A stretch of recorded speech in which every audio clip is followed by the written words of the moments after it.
Ao falar mal de alguém, imediatamente eu começo a estabelecer o fato que eu e você, ao falarmos de uma terceira pessoa, estamos estabelecendo uma aliança. Nós não somos aquela terceira pessoa.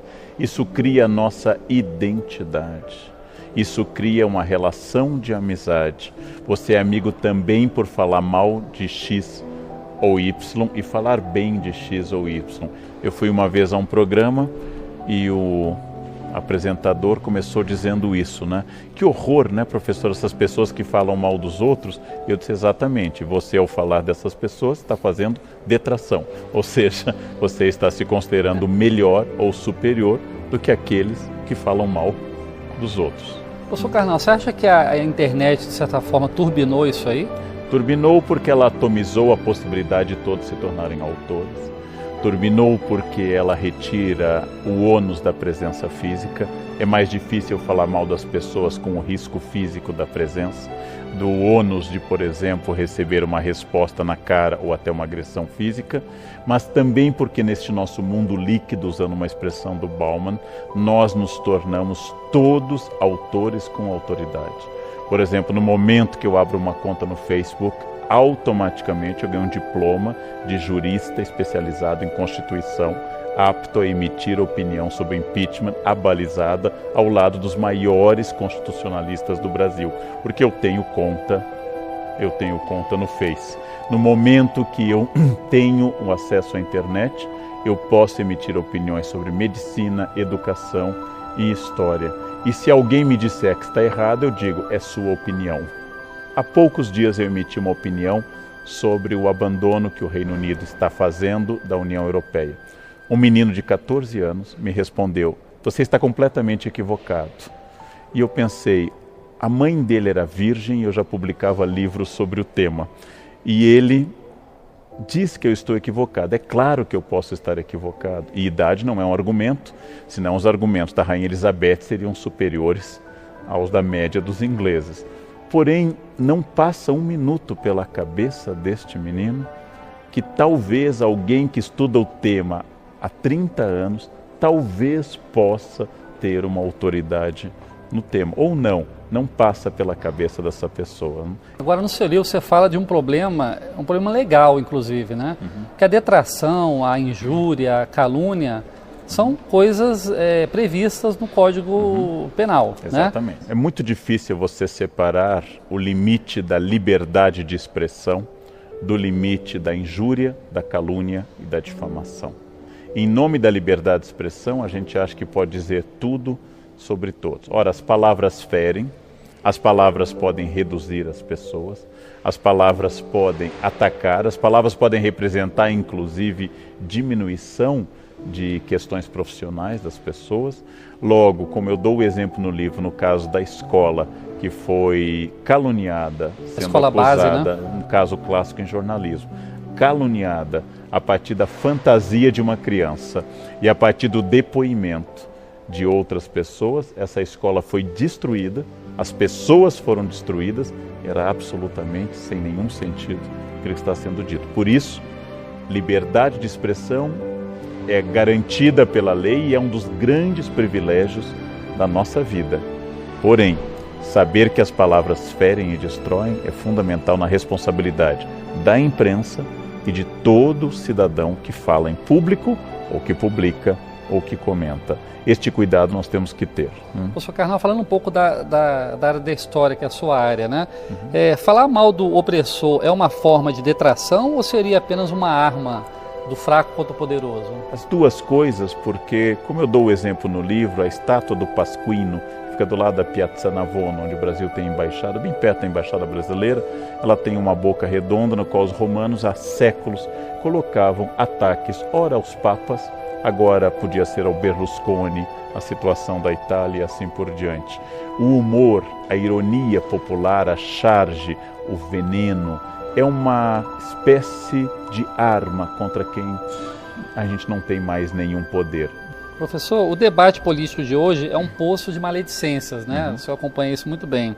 Sempre foi assim ou a gente está vivendo um momento excepcionalmente ruim? Sempre foi assim. No século XIX, quando Dom João VI chegou, o príncipe ainda regente, não Dom João VI, e colocou nas portas da Casas PR, Príncipe Real, os cariocas leram como põe-se na rua. A detração política tem uma função. O problema se ela é apenas o ataque. E o problema maior é dar mais atenção à vida pessoal do candidato do que às suas propostas. O candidato ser ou não ser casado, o candidato ser ou não ser um homem fiel, o candidato ser ou não ser hétero é absolutamente irrelevante em relação às propostas dele para a economia, para a diplomacia, para os blocos econômicos e Agora, assim esse é um por modelo diante. bem norte-americano que a gente segue. Na Europa isso não acontece, né? A Europa, menos interesse na vida pessoal. Nos Estados Unidos, a cultura da democracia midiática tornou a vida pessoal mais importante.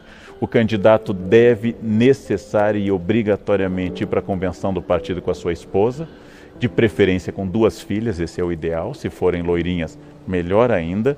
E ele deve agradecer a Deus, logo em seguida a companheira que o acompanha há décadas, que é a sua esposa, beijá-la, não de forma erótica, mas de forma apaixonada, e passar a mão na cabeça das filhas. Ele deve dizer que família é tudo, então ele é livre para dizer suas ideias políticas. É quase que a carteira apresentada para ele poder ingressar na política, não? Agora, essa detração em voga na política brasileira, parece que, de certa forma, ela contaminou a sociedade, né? Essa história do Fla-Flu, como é que você analisa a forma como as pessoas se tratam hoje? Pessoas que têm diferença política e se tratam sempre de forma detratando um ao outro, caluniando um ao outro. Nós sempre fomos detratores, essa é uma característica. Ulisses Guimarães chamou a junta militar de 1969 de os 3 patetas. Não era uma análise política, não era uma referência ao Moe, ao Larry, ao Joe, como uma tentativa de estabelecer uma proximidade com essas personagens. Porém, a detração é uma questão e é uma questão importante. A outra é o debate de Fla-Flu, nós e os outros, a adjetivação estúpida que tomou conta, porque ela não faz avançar o debate político. Na medida em que cada lado apenas adjetiva, cada lado apenas diz você é o mal e eu sou o bem, nós não temos um acordo político. Nós temos no Brasil desconfiança de 2 instrumentos. Não é que nós não possamos ter essa desconfiança, mas nós temos. Uma é o mercado como instância reguladora das coisas, e a outra é a política como instância onde eu possa resolver os problemas. Nós gostamos mais da força, da intervenção, do Estado e da fofoca. Acreditar na política como uma instância de harmonização é mais difícil entre nós. Dá mais trabalho, né? Dá muito mais trabalho, né? Professor, muitas vezes a fofoca ela é irracional, né? O senhor até comenta isso no seu livro. Ela não se dobra nem mesmo diante da realidade. Sim. Você mostra a realidade e a pessoa continua dizendo que a verdade é a fofoca dela. Como explicar isso? Porque ela responde a forças que a gente chamaria de atávicas, primitivas, tradicionais. Então, por exemplo, nós historicamente fomos governados por presidentes quase sempre acima do peso. De repente, uma presidente mulher está acima do peso e as pessoas comentam mais isso, que não comentavam nem nas barrigas proeminentes de Lula e seus antecessores. Por quê? Porque é mais atávico falar da forma física feminina do que a masculina. Essa cobrança é muito sobre a mulher. Isto é muito atávico, é a coisa mais forte que tem em nós, apelar aos estereótipos, aos arquétipos, a tudo aquilo que nos ensinaram indiretamente. Aquele aprendizado que eu tive no banco de trás do carro, quando meu pai dirigia, eu era criança e gritava, tinha que ser mulher. Essa tradição misógina, tradição de desconfiança do feminino, ela é muito forte entre nós. Logo, é preciso analisar objetiva e criticamente. Professor, o senhor diz no seu livro também que toda detratação fala mais do detrator do que do alvo da sua mentira, né? O senhor poderia explicar melhor essa forma de projeção, vamos dizer assim? Toda detração, então, ela tem como objeto alguém, mas toda vez que eu aponto o dedo para alguém, há 3 dedos apontados para mim. Teoria psicanalítica básica freudiana. Quando Pedro fala de Paulo, Pedro fala mais de Pedro do que de Paulo. Se eu lhe acuso de alguma coisa, obviamente essa coisa encontrou um eco em mim, difícil de ser resolvida.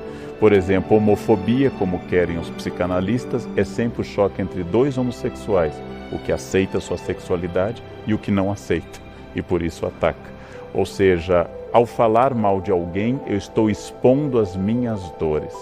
Ao falar mal de alguém, eu estou dizendo, nossa, fulano é muito burro, fulano não tem estudo, fulano se tornou presidente, mas é muito burro. Bom, se ele é burro e se tornou presidente, você é genial e é gerente apenas dessa lojinha, alguma coisa está errada em relação ao cargo. Ou seja, é uma maneira de catarse. Catarse é um conceito aristotélico no qual eu transfiro essa energia para este campo. Ou seja, falar mal é uma forma de falar do que me dói, do que me incomoda. Por isso, nós deveríamos ter um pouco de cuidado, porque é quase um raio-x da nossa alma. Quase toda detração ela embute alguma forma de preconceito, né?